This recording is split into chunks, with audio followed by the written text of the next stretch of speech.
We're going to talk more coming up here. We'll focus on New York officials saying that massive cyber outage was not an attack, certainly, as the congressman says, certainly an inconvenience, though. We've seen businesses, we've seen banks, we've seen all the airports, again, or a lot of them around the world, still reeling from all of this, blue screen of death. Now, consumers, members of Congress, all feeling the brunt. So what happened? What's the risk to national security? Sharon saved her supply chain from cyber risk and ended the office goat debate.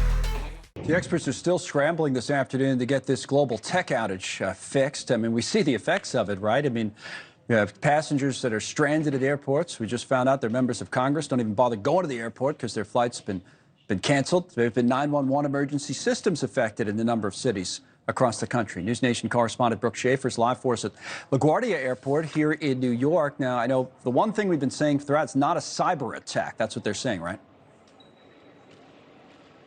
Right, and that's what officials are stressing. This was not an attack, but rather an issue with a software update to computers that use Microsoft Windows. And think about all of the companies that do. So we are seeing widespread worldwide outages at airports, especially worldwide. Here in the U.S., already more than 1,400 delays, over 400 cancellations. Early this morning, the FAA was actually forced to do a ground stop for some major airlines, including American Airlines, Delta, United as well. The FAA already warning passengers that delays and cancellations are going to be intermittent throughout the day. But, you know, passengers, as you mentioned, Connell, stranded, of course, not only here in the U.S., but worldwide. Some of them speaking with us earlier. We're in Rome right now. I'm from Austin, Texas, and we were supposed to take off at 10:30 today on a Delta flight, 10:30 a.m. And it kept getting delayed until noon, and then it was canceled. And so now we're trying to get on a bus to our hotel, and the Wi-Fi's not working. And again, that was a passenger right there in Rome trying to get back here to the U.S., unable to get onto her flight. So, Connell, the cybersecurity company CrowdStrike is at the heart of this worldwide outage. Their CEO said there was a faulty update pushed out overnight. The fix, they said, has already been sent out, but of course not before disrupting systems worldwide at some banks, some hospitals, of course, airports as well. The London Stock Exchange even impacted by all of these issues. They are still working to resolve those problems. Back here at home, the mayor of Portland, though, even declaring a state of emergency, saying that some of their emergency services have been impacted by this widespread outage. Connell? Yeah, it's a big deal. To your point, Brooke, we're hearing from the White House on it.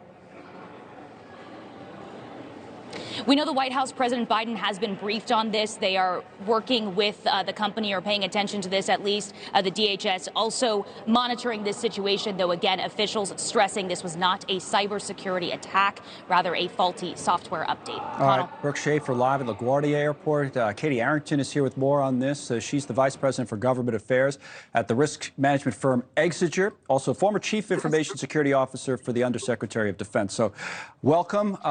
Boy, you know, it's one thing they say, all right, it's not a cyber attack, but it's still a big deal for a lot of people, including that member of Congress who couldn't get a flight out of the convention in Milwaukee. What are we learning today about how we can avoid something like this in the future?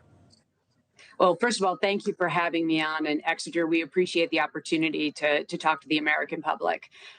Listen, CrowdStrike is an amazing company. I need everybody to understand that right off the bat. They have done a fantastic job. They've been a partner for many companies for many years.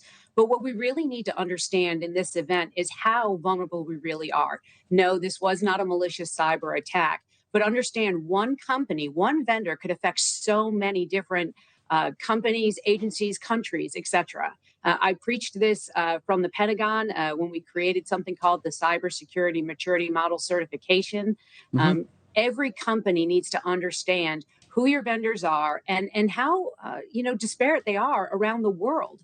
So this instance should wake America up. And I hope that the White House and I hope that many others look at this and realize if we don't have some type of auditing systems of companies and their processes and policies around cyber, IT, and updating, this can happen in a more catastrophic way. Well, we don't have that? We don't have auditing systems like that? No, actually, we do not. You can do continuous monitoring, and a lot of people do that. But the government has, we haven't implemented the CMMC. In fact, it isn't even law yet. That's something that's due to happen later this year, hopefully.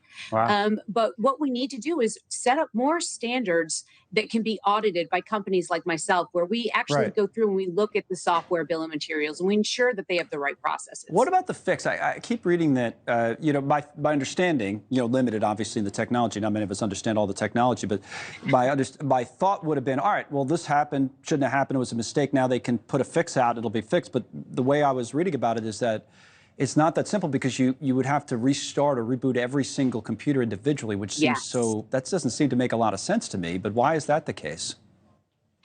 We're still working through that, but when it happened, I got woken up about 2:15 this morning with the first entity calling me and asking me, Katie, what's a blue screen? Why are we seeing a blue screen?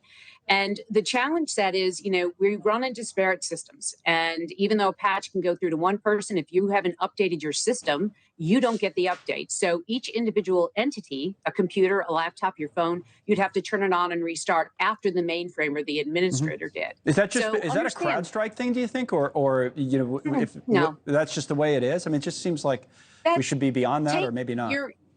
Your phone, your iPhone, for example, when you get an update, right? It says you need to update. Well, they've pushed the update until you actually do the update. It doesn't take. So it took everybody going down to bring it back up. But the thing that I am curious to see, and I think America should pay attention to this, this is the start of something, people. Understand, if we're this vulnerable by one flawed patch, are we really prepared? And I hope that we take, this time as a moment. I've been saying the Great Awakening when it comes to in IT and how interconnected we are.